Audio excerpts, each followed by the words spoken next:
नमस्कार दोस्तों, एक बार फिर से स्वागत है आपका मेरे YouTube चैनल पर। दोस्तों आज मैं आपको बताऊंगी भारत की सांसद के बारे में। दोस्तों भारत की संसद में जो है कार्यवाही के बारे में आपको मतलब कितना बजे से कितना बजे तक कौन कौन सा कार्य होता है और कब से कब तक के जो है उसमें समय लागू है, तो इसको मैं पूरे डिटेल से आज आपको बताऊंगी। संसद की कार्यवाही को आपको मैं पूरे अच्छे से समझाने के लिए कॉपी में नोट की हूँ दोस्तों, जिससे आपको अच्छे से समझ में आ सके। तो दोस्तों वीडियो में आगे बढ़ने से पहले आपसे एक छोटी सी रिक्वेस्ट है दोस्तों कि चैनल पर नए हैं तो चैनल को सब्सक्राइब कर ऑल के बटन को जरूर प्रेस कर दें, जिससे कि ऐसे नए नए बेहतरीन वीडियो आपको हमेशा मिलती रहे। और दोस्तों वीडियो में आगे बढ़ने से पहले आपसे एक और छोटी सी रिक्वेस्ट है कि वीडियो अच्छी लगे तो लाइक शेयर करना बिल्कुल ना भूलें। चलिए दोस्तों वीडियो में आगे बढ़ते हैं। तो चलिए दोस्तों मैं आपको बताती हूँ भारत की सांसद की जो है कार्यवाही, ठीक है, मतलब कार्य करने की समय अवधि आपको मैं बताती हूँ। पहले आप समझिए कि कार्यवाही, भारत की कार्यवाही का मतलब क्या होता है। सांसद की कार्यवाही जो है 11 बजे से शाम 5 बजे तक चलता है दोस्तों। कितना बजे से? 11 बजे से लेकर के शाम 5 बजे तक जो है चलता है। इसके प्रत्येक घंटे को अलग अलग काल में जो है विभाजित किया गया है, ठीक है दोस्तों। प्रत्येक काल को जो है अलग अलग मतलब अलग अलग प्रत्येक घंटों में जो है अलग अलग काल में जो है विभाजित किया गया है। तो पहले बताती हूँ, 11 बजे जब शुरू होता है तो 11 से लेकर के 12 बजे तक मतलब 1 घंटे के भीतर में पहले क्या होता है, प्रश्नकाल चलता है। पहले प्रश्नकाल, ठीक है। तो इसमें गैर सरकारी और सरकारी सदस्यों से प्रश्न पूछते हैं। और सरकारी सदस्य का मतलब देखो, वह सदस्य जो सरकार के समिति के दायरे के क्षेत्र में आते हैं उसे क्या बोलते हैं, सरकारी सदस्य बोलते हैं दोस्तों, ठीक है। सरकारी सदस्य जो सरकार के समिति के दायरे में आते हैं उनको सरकारी सदस्य कहते हैं। तो पूछे जाने वाले प्रश्न पहले से निर्धारित होता है, मतलब अगर इसमें जो है कोई भी प्रश्न पूछना है तो पहले से ही उस प्रश्न को जो है निर्धारित किया जा चुका होता है। तो कौन सा प्रश्न कब पूछे जाएंगे या नहीं का निर्धारण भी संचालन समिति के द्वारा ही किया जाता है। पहले कौन से प्रश्न को पूछना है और बाद में कौन से प्रश्न को पूछना है, तीसरे नंबर पे कौन से प्रश्न को पूछना है, इस सब चीज़ का जो है संचालन समिति के द्वारा इसको पहले से ही निर्धारित किया जाता है ताकि उनको दिक्कत ना हो, ठीक है। अब पूछे गए प्रश्नों के जवाब के लिए समय सीमा का निर्धारण लोकसभा अध्यक्ष करता है। प्रोटेम स्पीकर, लोकसभा के प्रोटेम स्पीकर जो हैं अस्थायी अध्यक्ष होते हैं, वो क्या करते हैं, उनकी समय सीमा को जो है निर्धारित पहले से ही करके तैयार रखते हैं उनके जवाब के लिए, ठीक है। प्रश्नकाल विधायी नियंत्रण का जो है काल कहलाता है, ठीक है। विधायी नियंत्रण मतलब जो है इसके प्रश्नकाल को किस प्रकार से पूछते हैं पहले मैं आपको बताती हूँ। प्रश्न जो है 2 प्रकार से पूछे जा सकते हैं, ठीक है। प्रश्न कितने प्रकार से पूछे जा सकते हैं? 2। 10 दिन के 10 दिन से देखो प्रश्नकाल 10 दिन से पूर्व सूचना देकर जो है पूछना होता है, ठीक है। 10 दिन से जो है पहले सूचना देकर और 10 दिन के कम अवधि मतलब कम समय सूचना देकर पूछना होता है। तो इसमें क्या होता है, पहले इसको देखो, 10 दिन से पूर्व सूचना देकर पूछना मतलब ये देख, यदि जवाब मौखिक में चाहिए तो ऐसे प्रश्न को तारांकित मतलब कि स्टार के रूप में उसको पहले से चिन्हित कर दिया जाता है, ठीक है। स्टार माने तारा का जो मतलब चित्र होता है ना, वैसी उसको जो है प्रश्न को कर दिया जाता है ताकि उसको पूछे। और जवाब लिखित में चाहिए तो उसको अंतरांतिक प्रश्न कहते हैं, ठीक है। मतलब 2 प्रकार के प्रश्न मैं आपको बताई हूँ। मौखिक जवाब चाहिए तो उसके लिए क्या करते हैं, तारांकित करते हैं। और लिखित जवाब चाहिए तो उसको क्या करते हैं, उत्तरांकित प्रश्न करते हैं कहते हैं।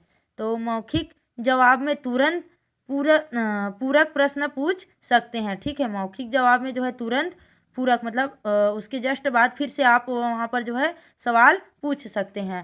और पूरक प्रश्न नहीं कर सकते तो, और लिखित जवाब में क्या होता है, तुरंत जो है प्रश्न नहीं पूछ सकते, ठीक है। अब बात करते हैं इसकी। 10 दिन से कम अवधि की मतलब कम समय में जो है सूचना देकर पूछना होता है। तो इसमें क्या होता है, इसमें अल्प सूचना प्रश्न भी कहते हैं। इसे क्या कहते हैं, अल्प सूचना भी प्रश्न कहते हैं। और इसके जवाब मौखिक या लिखित दोनों के रूप में जो है प्राप्त कर सकते हैं। इसको जो है मौखिक रूप में भी आप प्राप्त कर सकते हैं, मतलब कि बता करके तुरंत भी जवाब दे सकते हैं, इसको लिख कर भी जवाब देते हैं प्रश्न का। और मौखिक रूप में जो है प्रश्न कर सकते हैं तो पूरक प्रश्न भी कर सकते हैं। यहाँ पर देखो पूरक प्रश्न यानी कि उसके बाद जो है आपको सवाल नहीं पूछना होता है, जबकि यहाँ पर आप तुरंत जो है सवाल पूछ सकते हैं। और ये 2 प्रकार के प्रश्न। अब आते हैं 12 बजे से लेकर के 1 बजे तक की समय अवधि में क्या करते हैं, शून्यकाल चलता है। ठीक है, शून्यकाल का मतलब देखो, इस काल में पहले से ही निर्धारित प्रश्न नहीं होते हैं परंतु पूछे जाते हैं। शून्यकाल का मतलब क्या होता है दोस्तों, इसमें जो है कोई भी प्रश्न यदि पूछते हैं तो वह पहले से ही निर्धारित नहीं होता, पहले से वो उसको चिन्हांकित नहीं किया जा सकता और इसको तुरंत आप पूछ सकते हैं। तो 1963 में मीडिया प्रेस द्वारा शून्यकाल नाम दिया गया है। जैसे कि मीडिया के बारे में आप सभी जानते हैं, तो मीडिया जो है तुरंत वहाँ पर प्रेस के माध्यम से, मतलब मीडिया प्रेस जो है शून्यकाल के माध्यम से वहाँ पर सवाल कर सकती है। कोई भी सांसद का इस काल में अपने निर्वाचन क्षेत्र का प्रश्न उठाता है तो वह अनुच्छेद किसके तहत आता है दोस्तों, 377 अनुच्छेद के तहत जो है निर्वाचित क्षेत्र का प्रश्न उठता है। अब प्रश्नकाल तथा शून्यकाल ब्रिटेन से ही लिया गया है। कहाँ से लिया गया है, ब्रिटेन से लिया गया है। अब बताते हैं 1 बजे के बाद, ठीक है, अब 2 घंटा कंप्लीट हुआ तो 1 बजे के बाद जो है कानून बनाया जाता है, यानी कि संसद द्वारा क्या किया जाता है, कानून बनाया जाता है। ऐसा कोई भी प्रपत्र जिसका उद्देश्य संसद को जो है गतिशील रखना, ठीक है, संसद को जो है गतिशील रखने के लिए इसको प्रस्ताव के रूप में प्रस्ताव कहलाता है। अभी मैं आपको प्रस्ताव का जो है वीडियो डालूंगी तो उसको ज़रूर देखिएगा। और देखिए, ऐसा कोई भी प्रस्ताव जिसका उद्देश्य कानून बनाना हो तो उसे विधेयक कहते हैं। विधेयक किसे कहते हैं दोस्तों, कोई भी कार्य को यदि प्रस्ताव के माध्यम से उसका जो है उद्देश्य कानून बनाना होता है तो उसको क्या कहते हैं, विधेयक कहते हैं। और विधेयक कितने प्रकार के होते हैं दोस्तों, 4 प्रकार के होते हैं। विधेयक कितने प्रकार के होते हैं, 4 प्रकार के। पहला है धन विधेयक अनुच्छेद 110 के तहत, और दूसरा है वित्त विधेयक अनुच्छेद 117 के तहत, तीसरा है संविधान विधेयक, संविधान संशोधन विधेयक तो अनुच्छेद 368 के तहत, और चौथा है साधारण विधेयक अनुच्छेद 107 के तहत। ठीक है, अब हम पहले वाले पे बात करते हैं, धन विधेयक। तो दोस्तों ये देखिए, धन विधेयक का मतलब क्या होता है, विशेषता, कर लगाने या हटाने संबंधी प्रावधान। ठीक है, कर लगाने या हटाने संबंधी, धन के बारे में तो मैं बता रही हूँ, धन विधेयक का मतलब तो कर ही आएगा। तो कर लगाने मतलब पहले ज़माने में कर लगाया जाता था, अब हम लोग टैक्स पटाते, कर माने टैक्स। पहले में बहुत ज़्यादा था, अब भी जीएसटी जिसको हम लोग अभी बोलते हैं, जीएसटी के माध्यम से हम लोग जो है इनकम टैक्स भरते हैं, वही है कर लगाना। तो इसको लगाने या हटाने संबंधी प्रावधान जो है यहीं से शुरू होता है, कहाँ से, धन विधेयक से। ठीक है, अब संचित निधि से धन देने या लेने, मतलब लेने या निकालने संबंधी प्रावधान। तो यहाँ पर क्या है, संचित निधि से जो है धन लेने और देने दोनों के लिए जो है प्रावधान यहाँ पर बनता है। अब ऋण से है ऋण लेने संबंधी प्रावधान। तो ऋण माने कि लोन जिसको बोलते हैं, लोन। तो लोन लेने के लिए कहाँ से, धन विधेयक से जो है प्रावधान लागू होता है। ठीक है, अब लोक लेखा निधि से जो है धन निकालने या देने संबंधी प्रावधान। ठीक है, लोक लेखा का मतलब होता है दोस्तों, यहाँ से जो है इस निधि के माध्यम से धन निकालने और देने संबंधी दोनों का प्रावधान बनता है। इन सारी विशेषता वाले विधेयक को जो है धन विधेयक कहते हैं दोस्तों। और धन विधेयक केवल लोकसभा में ही प्रस्तुत होगा। ठीक है, और ये धन विधेयक कहाँ पर जो है लागू होता है, केवल और केवल लोकसभा में ही इसका जो है प्रस्तुत होता है।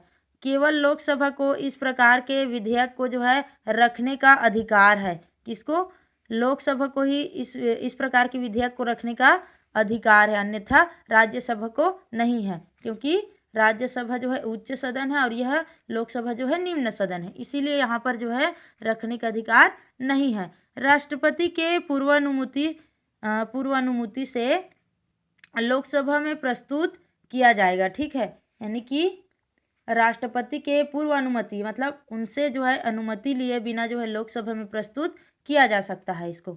अब धन विधेयक पर कभी भी संयुक्त जो है अधिवेशन नहीं बुलाया जा सकता। ठीक है, धन विधेयक पर कभी भी संयुक्त अधिवेशन नहीं बुलाया जा सकता।